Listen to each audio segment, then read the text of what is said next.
Bueno, pues nada, bienvenido Gonzalo. Aquí estamos con nuestro segundo invitado, Gonzalo Iceta, que antes de presentarlo es el fundador de Healthy Poke y bueno, la presentación nos la va a hacer él porque la primera pregunta básicamente es ¿quién es Gonzalo Iceta? Buenos días, Albert. Muchísimas gracias por invitarme a tu nuevo podcast. Sabes que te admiro muchísimo y que te tengo mucho aprecio, con lo cual estoy encantado de estar aquí hoy contigo. Cuando me preguntan quién es Gonzalo Iceta, pues es una pregunta bastante genérica. A mí me gusta contestar qué es lo que me gusta hacer, qué hago y por último a qué me dedico, ¿no? Y la verdad es que soy un tío muy sencillo, muy amigo de sus pocos amigos, que le encanta hacer ejercicio, que le encanta cuidarse, que busca constantemente esos espacios para sentir tranquilidad, paz, enamorado de mi mujer, locamente enamorado y que siente una admiración tremenda también por su padre, ¿no? Ese es mi día a día. Y luego me dedico pues a vender pokés principalmente. Tengo una cadena de restauración que se llama Healthy Poke, como bien has comentado. Eh, Invierto gran parte de mi día a día pues, en intentar que salga adelante, ¿no? Ese es Gonzalo Iceta, diría yo. Bueno, veo que te adelantas ya a la historia de Healthy Poke, ¿no? Entonces, antes de empezar, ¿qué recuerdo tienes tú de pequeño o lo más niño que recuerdes vinculado a la gastronomía? A mí siempre me ha encantado la gastronomía, o sea, me ha molado un huevo y he sido un tío que desde pequeño además le han interesado todo tipo de conceptos y tuve la suerte de viajar por el mundo por el trabajo de mi padre y vivimos en Nueva York y vivimos en Francia y la verdad es que pude probar distintas gastronomías, ¿no? Luego viajamos mucho por Sudamérica y también probamos la comida latina y luego en España, que sabes que se come de maravilla, pues siempre he ido persiguiendo comer rico, ¿no? Es algo que desde pequeño me ha encantado. Mi primer contacto, digamos, más notable con el mundo de la restauración, pues muy posiblemente fue cuando unos amigos me propusieron montar una especie de bar y no me quiero anticipar, pero entramos ahí eh, y tratamos de hacer que funcionara en su día, ¿no? Y yo creo que ese es mi primer contacto. Entonces, cuéntanos, entremos ya. ¿Cómo, o sea, cómo se cocina o se cuece Healthy Poke? Entiendo que viene vinculada a esta historia que empezabas a contar. Cuéntanos un poco cómo empieza el proyecto o cómo empieza la idea, si fue algo muy racional, muy pensado, un poco a lo loco, que me imagino que siempre hay un poco de ambas, ¿no? Mm.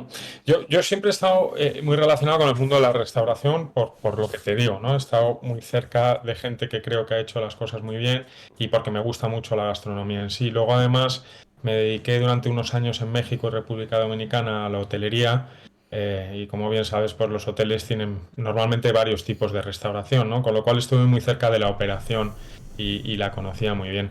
La idea surge porque mi hermano Íñigo, que vivía por aquel entonces en Estados Unidos, en Miami, y que es un tío que se cuida muchísimo, que de hecho hizo deporte como forma de vida profesional, se empezó a dar cuenta cómo la nutrición realmente afectaba a su performance, ¿no? Afectaba un poco a sus recuperaciones musculares, a cómo se sentía, a su capacidad para entrenar. Y es un tío que la verdad siempre ha cuidado muchísimo la alimentación. Cuando él ve en Estados Unidos que hay una serie de conceptos que se están transformando de la típica hamburguesa a conceptos pues más saludables y en concreto a un concepto que por aquel entonces era muy novedoso, que era el poke, es cuando él llega a España, aterriza, deja lo que se estaba dedicando, que era la banca privada, y me dice, oye Gonzalo, tengo un concepto que es tremendo, que es saludable, que tiene precios medios súper apetecibles, que es un negocio muy escalable, que es fácil de producir y que el resultado final es maravilloso, ¿no? Es como una especie de sushi reconstruido en un bowl eh, que está increíble, que además te puedes personalizar y crear, y que para mí es un concepto muy saludable y que es una tendencia que ha llegado para quedarse. ¿Qué te parece, Gon? ¿No? Entonces ahí fue cuando ya empezamos a darle vueltas al tema, a estudiarlo, a viajar por Europa, porque en Italia ya estaba más desarrollado para ver los diferentes conceptos. Y bueno, en definitiva, hacer un buen benchmark y estudiarlo para traerlo a España. Y así hicimos. Con lo cual, ¿de dónde nace? Nace una idea de Íñigo completamente, de mi hermano pequeño. Ujú. O sea que al final te lía él, ¿no? Y lo montáis juntos o cómo empieza la cosa. Sí, sí, me lía completamente. Yo trabajaba para Roommate Hoteles de Quique Sarasola y llevaba la parte de operaciones de los apartamentos turísticos de la plataforma que montó él, que se llama bmate.com, que era una especie de Airbnb español.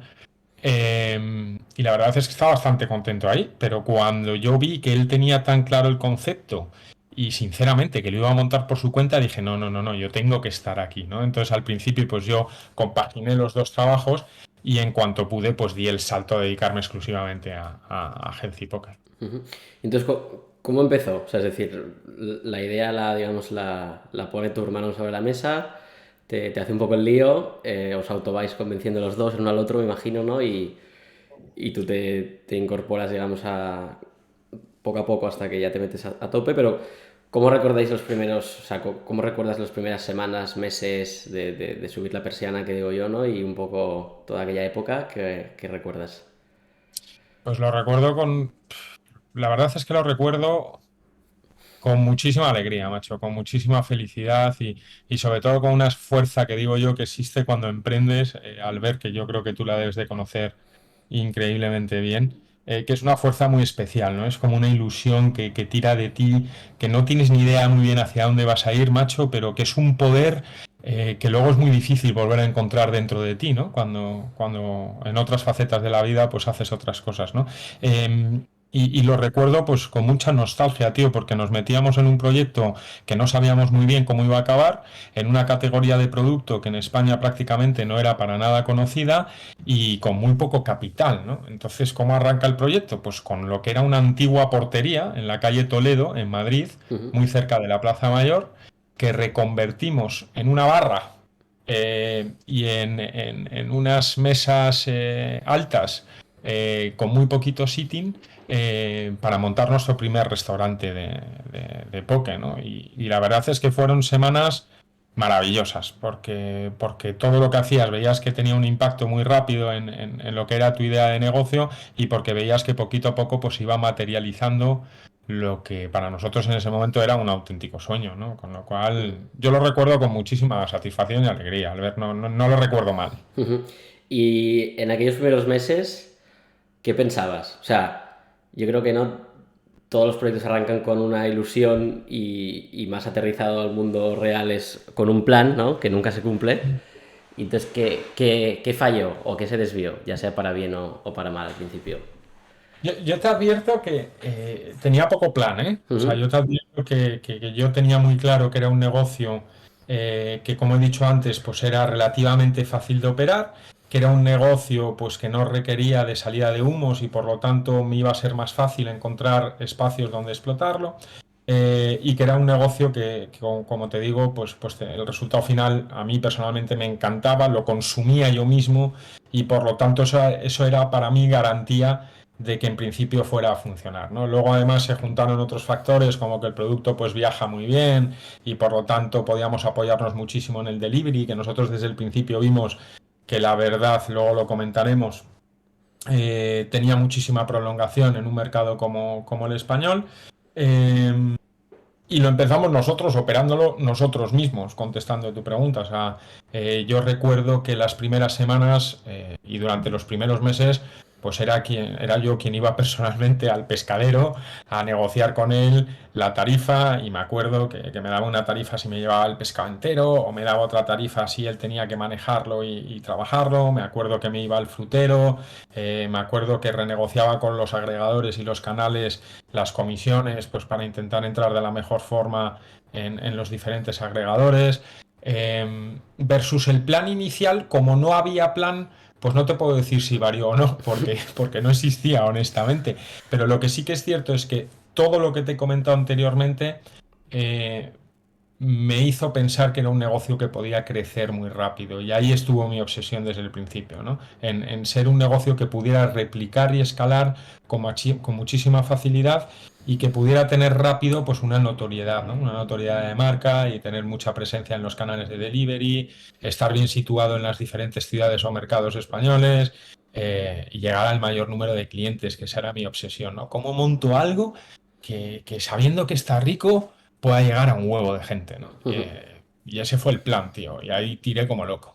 Porque ahora lo contarás, ¿no? Pero para los que no tengan contexto, creo que es importante hacer un salto al presente. ¿Qué dato puedes compartir para que la gente entienda un poco la magnitud de Healthy Poke hoy? ¿Número de restaurantes o facturación o número de personas para dar una magnitud? Pues somos una compañía de más de 250 empleados hoy en día. Ujú. Es Se dice una pronto. pasada. Es una locura. Al menos para mí, tenemos 32 restaurantes ahora mismo. Operamos en 8 mercados dentro de España diferentes: Barcelona, Valencia, Sevilla, Granada, Las Palmas, Córdoba, Madrid. Yo creo que vamos a cerrar este año cercanos a una facturación de 20 millones de euros. Ujú. eh, y te diría que aproximadamente podemos vender, como digo yo, pues 80 o 90 mil pokés al mes, Ujú. que quiere decir llenar un Bernabéu, ¿no? Sí. Yo creo que el Camp Nou es un poco más grande, Albert, tú sabrás, Bueno, está cerca, pe- está cerca. pero por ahí, ¿no? Entonces es una referencia que yo creo que a la gente que nos escuche, pues le puede hacer entender la magnitud del proyecto, ¿no? Y luego creo que también es relevante por lo que decías, ¿no? Por la velocidad de crecer, porque no lo has dicho, ¿no? Pero ¿cuándo empezáis el proyecto? Empezamos en el 2018, hace 4 años y pico. Ah, yo creo que eso le da otro salto de vértigo, ¿no? De la velocidad que habéis tenido, ¿no? Todos estos, o sea, conseguir estos números en tan pocos años, ¿no? Y creo que es relevante que lo dijéramos porque a medida ahora que avances la historia, ¿no? Claro, sin eje cronológico, puede parecer que es algo que se ha cocinado muy lento, ¿no? Y es todo lo contrario, ¿no? Entonces yo creo que era importante mencionarlo. Sin duda. Entonces, ¿cómo hay este salto, no? O sea, abrís el primer local en esta portería reconvertida que dices tú, que estabais ahí cocinando vosotros, negociando con el pescadero, ¿no? Haciendo un poco todo, ¿no? Como se hace en los inicios.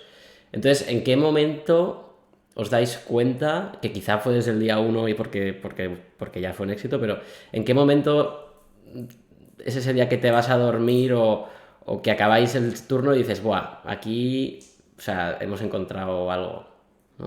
O como, no sé si recuerdas algún momento así como... Yo sí, o sea, recuerdo varios momentos. O sea, desde el principio, el hecho de entender y estar muy presente en el restaurante, entender que el producto que estábamos ofreciendo gustaba mucho al cliente o estábamos muy cerca de ellos, que siempre ha sido una obsesión para nosotros, entender qué piensa el cliente. Suena un poco atópico, pero he vivido muy obsesionado con eso, ¿no?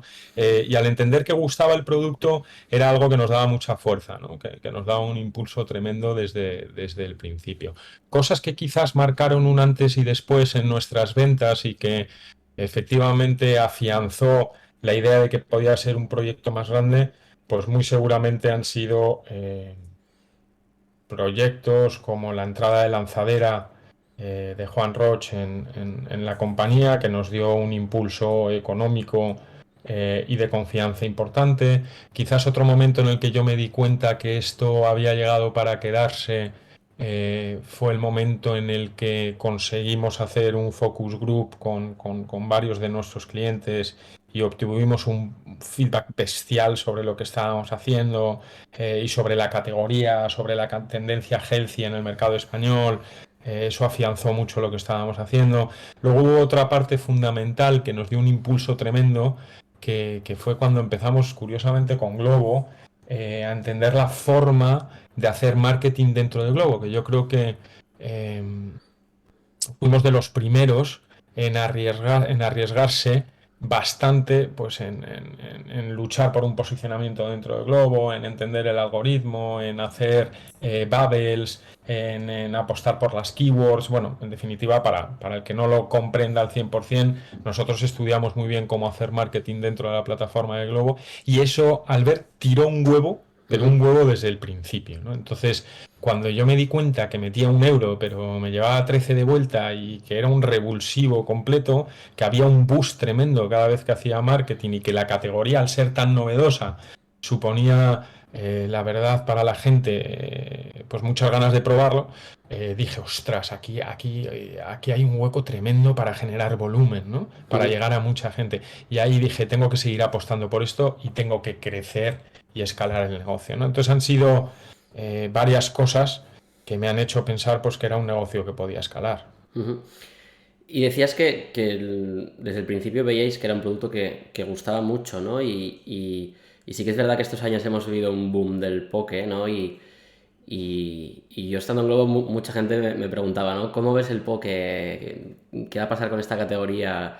Está muy competida, pero esto va a durar, ¿no? Entonces, yo siempre ponía el ejemplo, digo, la categoría no lo sé, digo, pero hay unos tíos que no paran de crecer, ¿no? Entonces, ¿qué crees que que habéis hecho bien en el sentido de producto, ¿no? Obviamente la receta secreta de la Coca-Cola no la tiene nadie, ¿no? Pero ¿qué crees que tiene un buen poke o qué crees que ofrecéis diferencial a vuestro cliente que os haya permitido encajar allá donde vayáis? Nosotros la verdad es que sabiendo que podía haber competencia y sabiendo que la oferta se iba a aumentar de forma constante, nosotros hemos estado obsesionados con cuidar constantemente la calidad del producto y como consecuencia las operaciones, ¿no? Para nosotros conocer y estar cerca de nuestro proveedor es fundamental para poder maximizar lo que obtenemos de él y ofrecer siempre la mejor calidad posible, pues ha sido una obsesión. Y luego todo lo que tiene que ver con operaciones en cuanto a los procedimientos de manipulación de los alimentos, para nosotros también ha sido básico, ¿no? Nosotros tenemos una forma, por ejemplo, de hacer arroz de sushi que es muy peculiar, efectivamente no es la receta de la Coca-Cola, pero es una forma pues que hemos estudiado mucho cómo hacerla, que tiene unos componentes muy específicos y que escalarla a 30 y pico establecimientos para asegurarnos que todo el mundo lo hace igual, pues no ha sido tarea fácil, ¿no? Entonces, contestando tu pregunta, yo creo que el valor diferencial sobre cualquier otro tipo de poke es que hemos vivido muy obsesionados con que la calidad fuera buena y que siempre se hiciera de la misma manera para que el resultado final de cara al cliente fuera siempre lo más parecido posible, ¿no? Si vas a otras cadenas, pues lo que sí que he visto es más volatilidad ahí. Quizás porque han franquiciado y nosotros hemos sido cadena propia, como bien sabes, Albert, y ahí hemos podido controlar más la experiencia, como te decía, pero sí he notado algo más de volatilidad en el resto de players que operan con el poke. Me gusta que toques este tema porque a mí me gusta hacer un comentario que suele ser bastante polémico, que es cuando se habla de calidad y materia prima. Yo siempre digo que para mí el referente en calidad es McDonald's, ¿vale? Entonces esto suele asustar, ¿no? Sobre todo quien tiene negocios de restauración más artesanos, que digo yo, ¿no? No tan escalables, ¿no? Entonces, creo que coincido contigo en que, o sea, para mí la calidad es la consistencia en el producto, ¿no? O sea, es decir, tú vas a encontrar un cliente que le gusta tu propuesta y tú vas a vivir de que repita, ¿no? Entonces, lo que tienes que intentar es que encuentres siempre lo mismo, ¿no? Y luego cada marca tiene que posicionarse, yo creo, ¿no? En una parte del mercado, a un precio, ¿no? Porque al final la calidad recibida es una mezcla de materia prima, manipulación, que sería un poco las operaciones, ¿no? Entonces, si, si en un negocio de escala eso no pasa y hay lo que tú has llamado volatilidad, de nada te sirve tener la mejor calidad de materia prima o que el día que hagas una cata con el super chef ejecutivo que te hace el menú esté muy buena, ¿no? Porque luego lo que va a probar el cliente en Murcia, ¿no? Poniendo el ejemplo, no se parece en nada, ¿no? Y yo creo que esto explica el por qué muchas cadenas que desde fuera, y no hablo de vosotros, hablo de cadenas más históricas, por así decir, mucha gente dice, hostia, esto es una mierda, ¿no? Pero luego siguen vendiendo y son los que más venden, ¿no? Porque al final tienen su público fiel que saben que no falla, ¿no? Y creo que esto se ve, por ejemplo, cuando viajas, ¿no? Tú que decías que has viajado mucho, ostras, hay veces que vas a ciudades y lo más seguro es irte a lo malo, que digo yo, ¿no? O sea, mejor una cadena que ya sabes lo que hay y no tiene riesgo que jugártela al tío que no has visto nunca y que sea un total fiasco, ¿no? Entonces yo creo que también ahí se entiende mucho el por qué algunas cadenas que no digo que sea vuestro caso porque vuestro producto es mucho más healthy y así, ¿no? Pero creo que es un debate interesante, ¿no? Sobre todo por el tipo de gente que me gusta ir trayendo aquí, que he ido alternando. O sea, Miguel, el primer entrevistado, es un obseso de la calidad y hacer todo de cero súper artesano. Y obviamente tiene que ver las operaciones, ¿no? Pero él yo creo que piensa mucho más en producto y vosotros, sin olvidar el producto, por el tipo también de ingredientes que tratáis y lo que se pueden deteriorar si no se manipulan bien, ¿no? Yo creo que es algo súper Sin importante. duda, Albert, tú sabes muchísimo de esto y estoy completamente alineado en lo que estás diciendo. O sea, yo creo que al final es ponerse una vez más en la posición del cliente, ¿no? Yo lo pienso, o sea, tú puedes gustar o no gustar, ¿no? Eh, si no gustas, no gustas. Y ese tío pues no te va a comprar porque no le gusta tu poke, ¿no? Pero si gustas, lo que no puedes es a veces gustar más, a veces gustar menos, a veces quedarte en el medio. Ese tío tiene que probar exactamente lo mismo si está pidiendo el mismo poke Ujú. en Madrid, que en Barcelona, que en Sevilla, que en Córdoba, que en Las Palmas, o que dentro de la misma ciudad varias veces si nos piden, ¿no? Entonces, si lo gustas, tienes retención ahí, tienes fidelidad, y unas veces le sabe de una manera y otras de otra, pues macho, Sí, ahí está todo. es volvértela a jugar cada vez, ¿no? O sea, tú al que le gustes las de gustar siempre, ¿no? Si cada vez es como ir al casino y tirar a la ruleta, pues es difícil que acabes ganando, ¿no? Si tienes que Sin tirar duda, cada vez, ¿no? sin Entonces, duda. Pero es complicado, ¿eh? Es sí, no, complicado. no, obviamente el reto es ese. Si eso fuera fácil, pues ya estaría todo Ya hecho, ya ¿no? lo sabes tú perfectamente. Ya estaría todo hecho, exacto. Sí, sí, sí, sí. Entonces, te iba a preguntar, antes decías, ¿no? Pasamos este momento inicial, ¿no? De que ves que esto está funcionando. ¿Y cómo escala el negocio? O sea, ¿cómo saltáis O sea, decías que pasabais por lanzadera, pero a nivel un poco pasito a pasito, ¿cómo pasamos del primer local a los siguientes? ¿Qué historias hay ahí un poco que crees que son relevantes o que se puede aprender de ello? Yo creo que lo hicimos partiendo de una mentalidad hiperagresiva, ¿no? Que yo creo que el que quiera hacer esto de una forma similar a como lo hicimos nosotros, pues tiene que tener ese mindset hiperagresivo y lo tiene que llevar un poco dentro de él, ¿no? Y luego tienes que buscar los recursos que te vayan ayudando, o al menos en mi caso me ayudaron, a que puedas terminar de materializar lo que tienes en esa cabeza tan intranquila, ¿no? En nuestro caso fue, sin ninguna duda, la entrada en lanzadera, que nos dieron un préstamo participativo y nos ayudó mucho a poder escalar el negocio. Y luego, en cuanto nos dimos cuenta que todavía tenía que ser más grande, pues lo que hicimos fue una ronda con una ampliación de capital, donde entraron una serie de inversores que si quieres podemos comentar en cualquier momento, y esos son los que ya poniendo capital y algo de smart money que le llaman, algo de mentoría y de asesoramiento, pues nos hizo dar el salto definitivo a decir, oye, tenemos ya gente detrás sólida, tenemos gente que nos apoye con capital, hay gente que confía en el proyecto, vamos a profesionalizar esto y a escalarlo a muerte, ¿no? Y el tema de inversores, o sea, con tu experiencia, ¿qué piensas? O sea, para vosotros ha sido clave. ¿Qué consejo le darías a Gon de la época? No sé si cambiarías algo o qué has aprendido de eso, porque yo creo que es algo que mucha gente se plantea, sobre todo en esta dicotomía de escalar, no escalar, franquiciar, no franquiciar, cómo lo hago, ¿no? Y supongo que es algo que siempre está sobre la mesa. Otra cosa es que se pueda ejecutar, ¿no? Pero como camino, yo creo que es algo que mucha gente se plantea.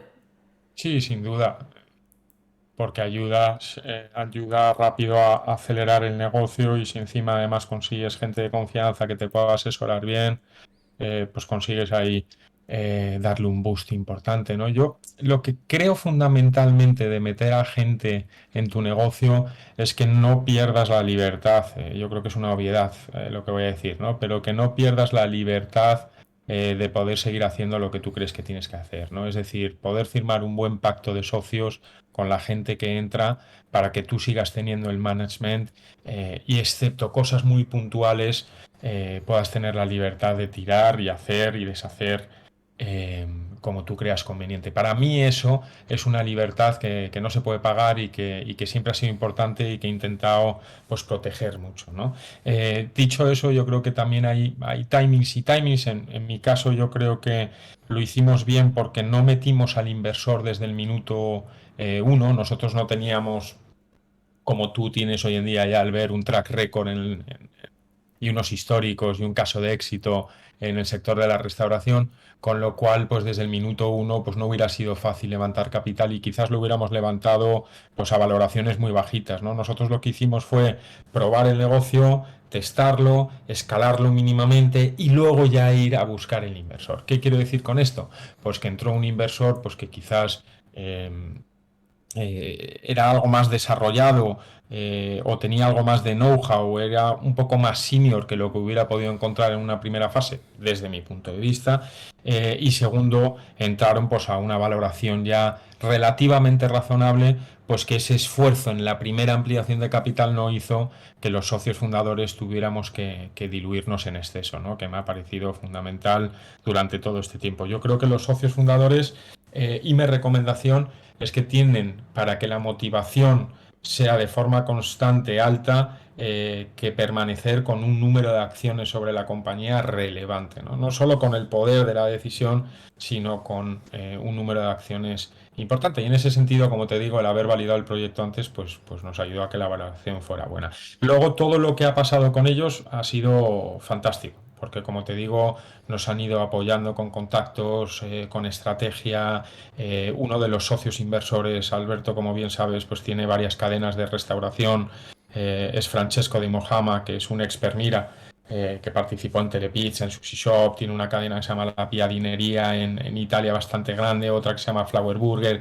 Entonces es un tío que está en el sector, ¿no? Y que conoce perfectamente pues, las tendencias del mercado, cómo optimizar una buena cuenta de explotación. O sea, es un tío con el que tú te sientas media hora y lo disfrutas, ¿no? Aprendes muchísimo. Y eso pues no tiene precio. Y el otro es Javier Pérez Tenesa, que es el exfundador de eDreams, que seguro conoces, y es una persona maravillosa que nos ha ido acompañando todo el camino y que también estratégicamente es súper fuerte, ¿no? Con lo cual yo encantado con ese paso que dimos.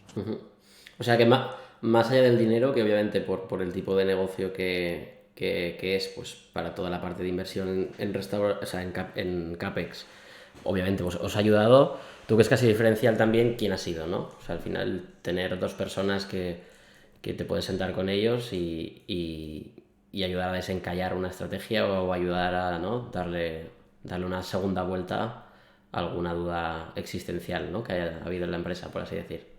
Sin ninguna duda, o sea, si no, al final levantar capital, si el proyecto es bueno, la idea es buena y la gente que está detrás del proyecto, Alberto, tú lo sabes perfectamente, quizás hasta mejor que yo, es buena, levantar capital, me atrevería a decir, y oye, a lo mejor es que he tenido yo muy buena suerte, Alberto, no lo sé, pero no es tan tedioso, no es tan difícil. Es mucho más difícil tener un buen producto, tener un buen proyecto, tener un buen business plan y tener buena gente que esté detrás del proyecto. Y levantar el capital es una consecuencia de todo eso. Entonces, si levanta, quiero decir con eso que no es fácil, pero tampoco es terriblemente complejo. Si tú levantas un capital que solo es capital, creo que hay muchas opciones de poder hacerlo. Sin embargo, si consigues levantar un capital que además te ayuda en el día a día, te respalda, te hace sentir seguro, te da una base sobre lo que estás haciendo, pues entonces ahí está el capital que de verdad, de verdad, de verdad tiene valor, ¿no? Más allá de que me pague el azulejo de las tiendas, ¿no? Y volviendo un poco a la parte más pura de expansión, ¿no? Porque yo creo que al final, a la velocidad que habéis crecido, si en algo sois buenos es en crecer, ¿no? Entonces, ¿cuál ha sido un poco la estrategia que habéis usado aquí?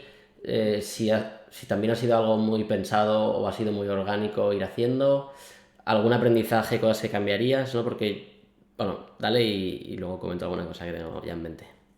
Eh, la verdad es que nos hemos dado tantas leches al ver, siendo, siendo franco, hemos acertado y nos hemos equivocado tanto que ha sido una auténtica montaña rusa, ¿no?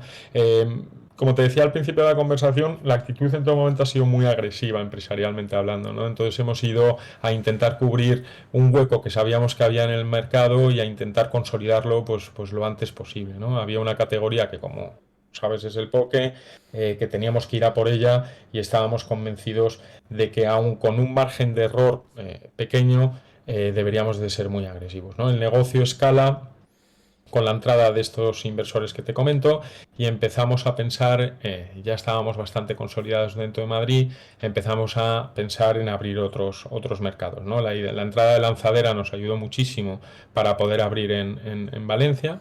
Luego apostamos por Barcelona, que lo hicimos con Globo, cuando todavía estabas tú ahí dentro, y lo hicimos con una Dark Kitchen que luego ha cambiado a ser un local físico. Y después de Barcelona cerramos un gran acuerdo que yo creo que también nos ayudó muchísimo para crecer rápido con la cadena de gimnasios GoFit, ¿no?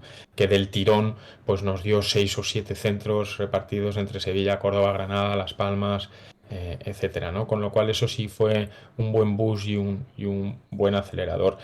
Lo hemos hecho poquito a poco. En un inicio las primeras tiendas las hacíamos nosotros y luego yo te diría que a partir de la tienda, por dar una referencia, a partir de la tienda 7 8 6 7 8 que empiezas a sentir que un poco se te escapa de las manos, fue cuando nosotros ya metimos al ver un equipo corporativo relevante que nos ayudó ya a dar el siguiente paso. Un equipo corporativo que viniera de hacer esto, que comprendiera pues cuál es una buena ubicación, qué serie de datos debemos de ver antes de entrar en un nuevo local, que nos hiciera unas cuentas de explotación esperadas para cada una de las nuevas locations, un equipo que nos ayudara con la experiencia de retail, pues para que el diseño y el layout del espacio estuviera lo más optimizado posible.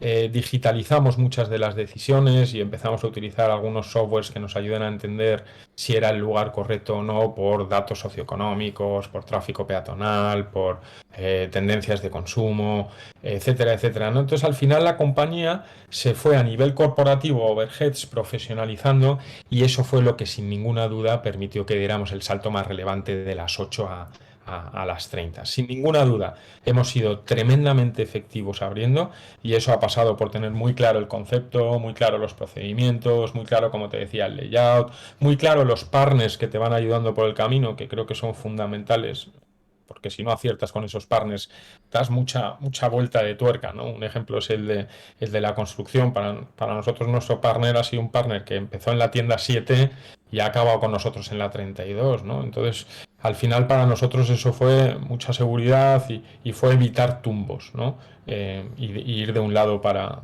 otro.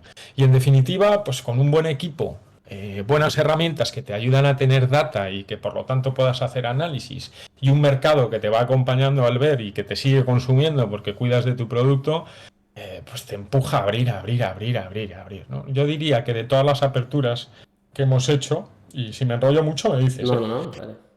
de todas las aperturas que hemos hecho, nos hemos equivocado pues una de cada 10. Entonces, si tenemos 30 y pico, nos habremos equivocado con 3 aperturas hasta la fecha. Y el resto van tirando bien. Decías al principio que os habéis dado muchas hostias, ¿no? Entonces, cuéntanos, ¿cuál ha sido el momento más duro? Y no sé si alguna vez has pensado en dejarlo todo o más de una vez. Entonces, ¿qué recuerdas como lo más difícil de toda esta etapa? Recuerdo muchísimos momentos difíciles. Muy seguramente los más difíciles son cuando vas justito de caja y te cuesta pagar las nóminas y la gente que te está apoyando, pues le está costando cobrar, ¿no? Quizás para mí eso es lo que hace tiempo, porque gracias a Dios lo hemos podido venir corrigiendo, pues más sueño me quitaban. Eso fue una de las cosas que peor me lo hizo pasar. Luego un poco la incertidumbre, y durante un tiempo, sobre todo en mi primera etapa emprendedora, pues también me castigó bastante al ver el no saber qué iba a pasar, el que hubiera muchísimas cosas que no estuvieran en mi control, ¿no? Que yo no pudiera dominar. Pues la verdad es que me generaba muchísimo estrés y muchísima ansiedad y me hizo pasarlo fatal. Otros momentos bastante malos, pues yo creo que para todo el sector, sobre todo al principio, que luego a nosotros nos fue muy bien, pues sin ninguna duda pues fue la pandemia, ¿no? Y la incertidumbre alrededor de todo lo que estaba sucediendo. Eh, y poquito más, poquito más. He pensado alguna vez en dejar todo esto. Yo creo que te mentiría si te digo que no. Sí, en numerosas ocasiones he podido pensar si estaba en el sitio adecuado, en el momento adecuado, y si podía seguir sumando valor al proyecto. Pero al final no lo he hecho nunca porque creo que todavía sigue habiendo espacio para hacer más cosas, ¿no? Decías la parte esta más, por así decirlo, personal, más dura, ¿no? De la incertidumbre de emprender.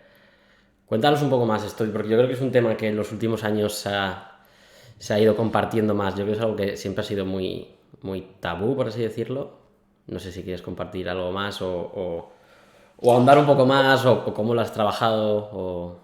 Sí, bueno, yo sin ninguna duda he necesitado, y lo digo abiertamente, ayuda de profesionales que me han ayudado un poco a conducirme, ¿no? Yo siempre digo que cada 2 semanas yo me salgo del carril, ¿no?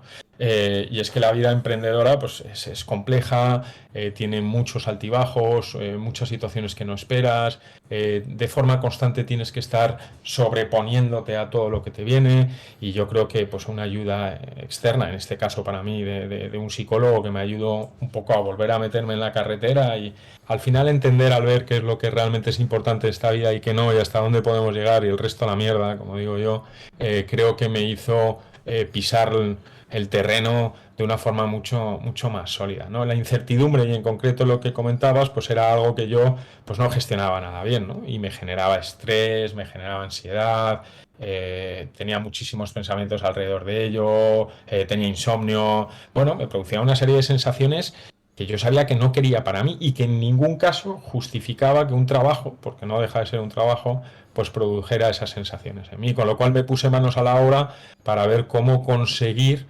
que esas sensaciones no se produjeran o reprodujeran de forma constante, sino que fueran cosas, digamos, que formaran una parte mínima de mi día a día.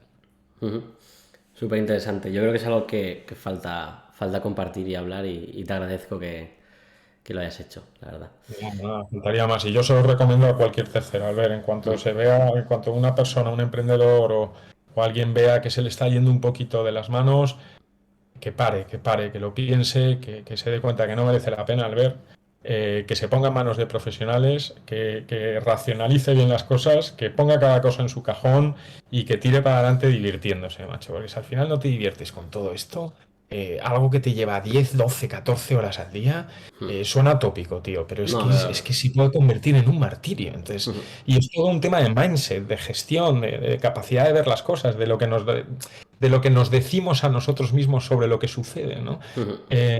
Y yo creo que hay que estar muy fuerte ahí para poder triunfar. Decías también, has mencionado el COVID, ¿vale? Creo que es interesante cualquier proyecto de restauración haya ido para bien o para mal, que nos cuentes un poco qué pasó en el COVID, ¿no? A Healthy Poke. Bueno, perdona que te he cortado. No, no. ¿Qué No, pasó qué pasó con Healthy Poke las primeras semanas y luego cómo fue evolucionando todo y cómo se impactó, ¿no? Pues las primeras semanas, la verdad es que, como he dicho antes, había mucha incertidumbre, cayeron las ventas en picado, tuvimos que meter a parte de la compañía en un ERTE, no teníamos nada claro si podíamos vender o no podíamos vender en delivery, que como bien sabes ha sido un pilar fundamental para la compañía porque nosotros hemos crecido siempre muy apoyados en el delivery. Y la verdad es que hubo 10 12 días donde además el cliente pues todavía no se atrevía a recibir un paquete por la puerta de su casa y tal, que fueron terroríficos, cayeron las ventas completamente en picado. Pero es cierto que a partir de los 15 primeros días, la gente ya comprendió que podía pedir a delivery, por delivery a su casa.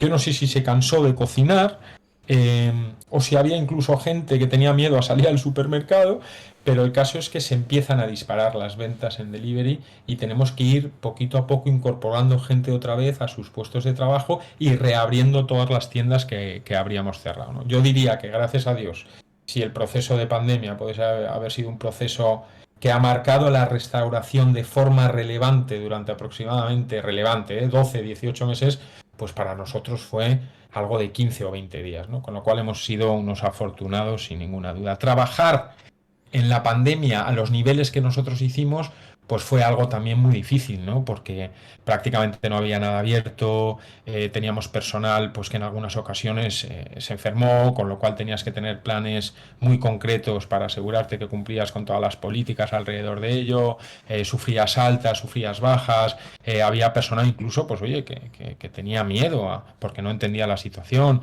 y que por lo tanto no quería trabajar, pero nosotros teníamos un servicio que dar a un cliente que lo estaba reclamando y además era algo que yo creo que era fundamental poder dar porque había pocas opciones para la gente en esos momentos. Diría que fue lo más complejo de todo, ¿no? ¿Cómo opero en medio de una pandemia? Eso fue lo más difícil para nosotros. Súper interesante. Yo creo que a pesar de que estás contando las partes más duras, se te ve una energía brutal, ¿no? Entonces, ¿qué es lo que te mueve a ti? O sea, ¿qué es lo que te hace levantarte cada mañana o de dónde sacas esta fuerza para afrontar todo esto? Lo tengo clarísimo, de mi gente, de las personas que forman parte del proyecto, de las personas que nos han hecho llegar hasta donde he llegado, Albert, tío.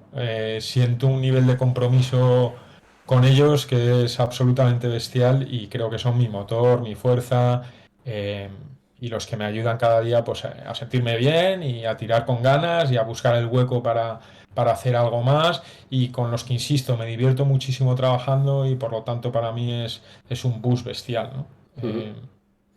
Yo diría que eso, mi gente y luego quizás pues el compromiso que tienen los clientes con nosotros y el ver que siguen repitiendo y el ver que les gusta lo que hacemos. Eso es algo que me produce muchísima satisfacción. Y luego hay ciertos hitos que me producen como una adrenalina tremenda. En concreto, por ejemplo, las aperturas, que tú las conocerás muy bien, que me lo paso increíble y cada vez que se producen, pues me dan muchísima energía, ¿no? Me recarga, ¿no? Es como si hubiéramos marcado un golazo eh, y me hacen sentir muy bien. Y hablando de esta energía, ¿te ves mucho tiempo con esta energía en Healthy Poke o crees que tiene fecha de caducidad? No lo sé, y es una pregunta que cada vez me hago más.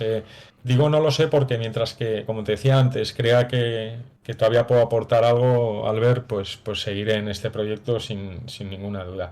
Pero sí es cierto que soy una persona bastante cíclica, al menos en mi carrera profesional, y cada X tiempo me gusta investigar y probar proyectos diferentes y meterme en diferentes industrias y no lo sé, no me imagino quizás haciendo esto toda la vida, pero sí cumpliendo con mi gente y con nuestros clientes, al menos hasta que ya no puedo aportar más valor. Y un poco en toda esta etapa, yo creo que habéis vivido diferentes ciclos, ¿no? Dentro de Healthy Poke y tanto económicos como sociales con lo del COVID y todo. ¿Ha habido algún momento, alguna anécdota que puedas compartir que se os haya acercado pues, a algún inversor a intentar comprar la compañía o algo similar? O sea, algo que se pueda contar. Eh, sí, hombre, no sé si los nombres en concreto, Albert, porque son No, no hace procesos. falta. Es simplemente.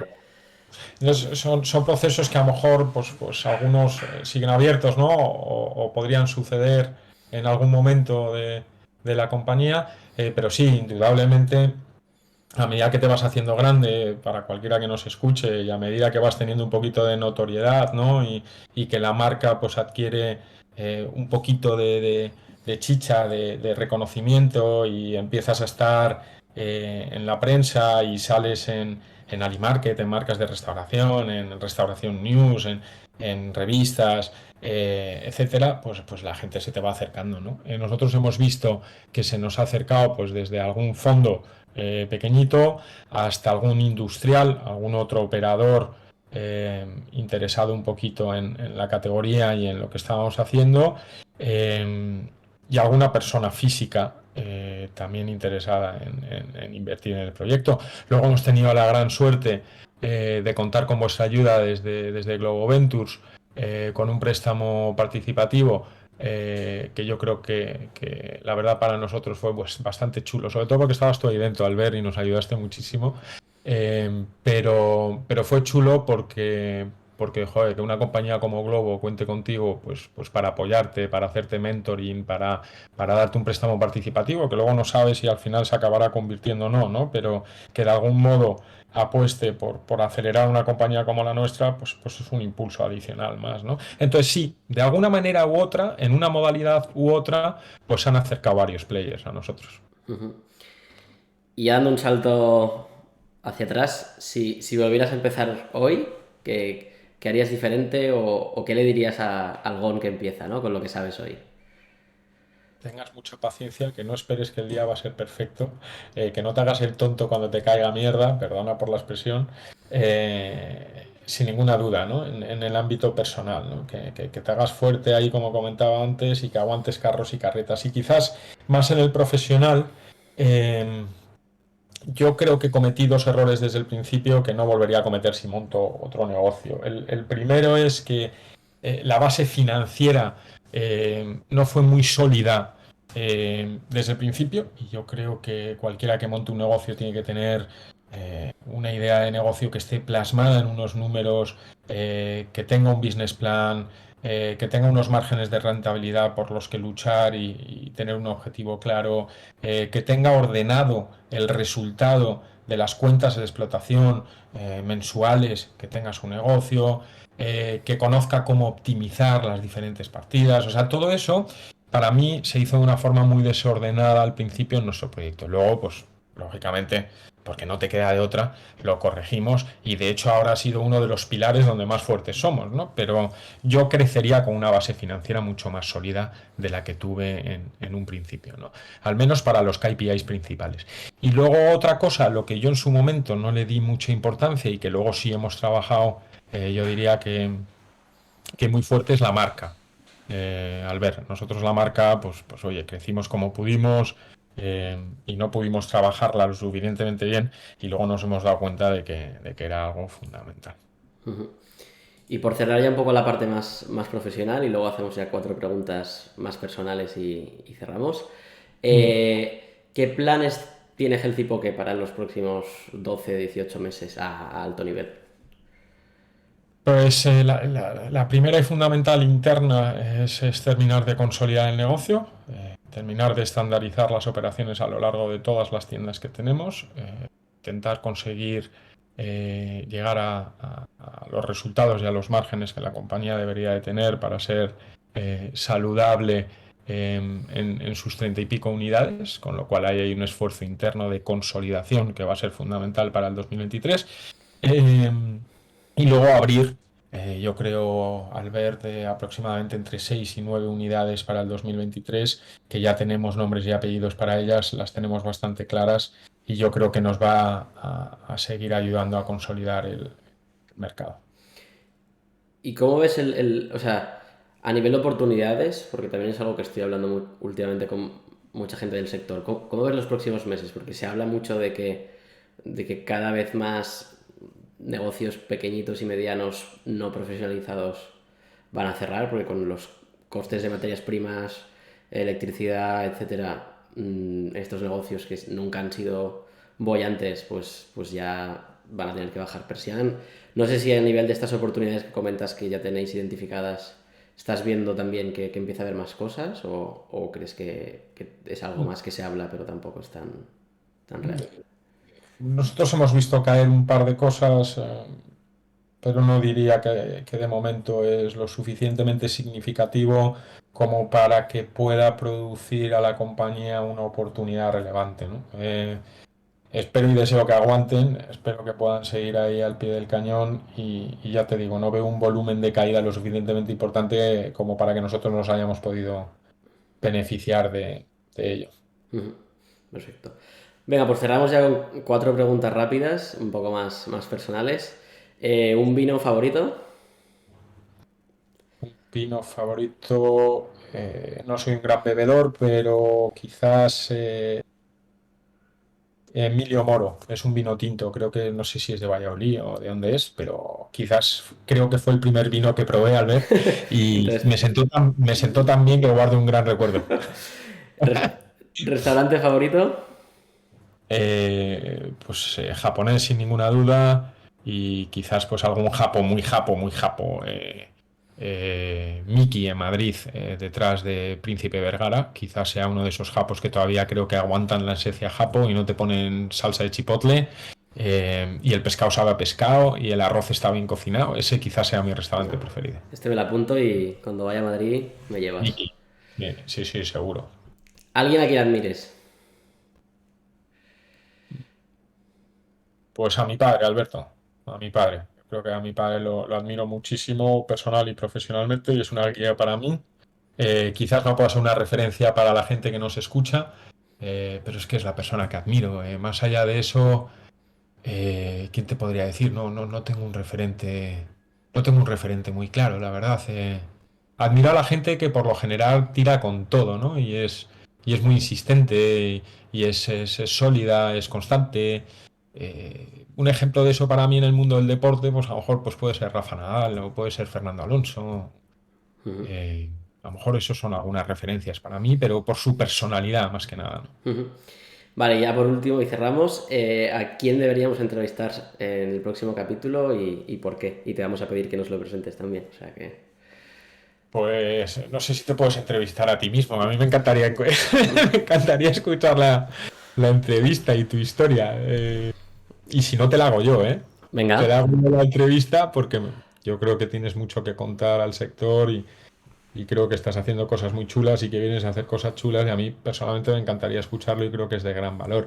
Y si no pudiera ser tú, que insisto, yo te la haría encantado, gente del sector que creo que merece la pena ver por cómo están haciendo las cosas son, por ejemplo, los de Malbón, eh, a los cuales además pues conocemos y quizás te podamos poner en contacto. Pero creo que Malbón, que son estas empanadas Ujú. argentinas, están gestionando el negocio increíblemente bien, están escalando súper rápido, tienen muy claro el modelo de negocio, han pasado por todo tipo de fases y puede ser muy interesante escucharlos. Perfecto, pues queda pendiente la intro y te cojo también el guante y en unas semanas si quieres te Pero dejo, yo te la hago rápido, rápido, ¿eh? te dejo descansar unas semanas y intercambiamos papeles si quieres y me entrevistas tú. Encantado. Cuenta con ello, Albert.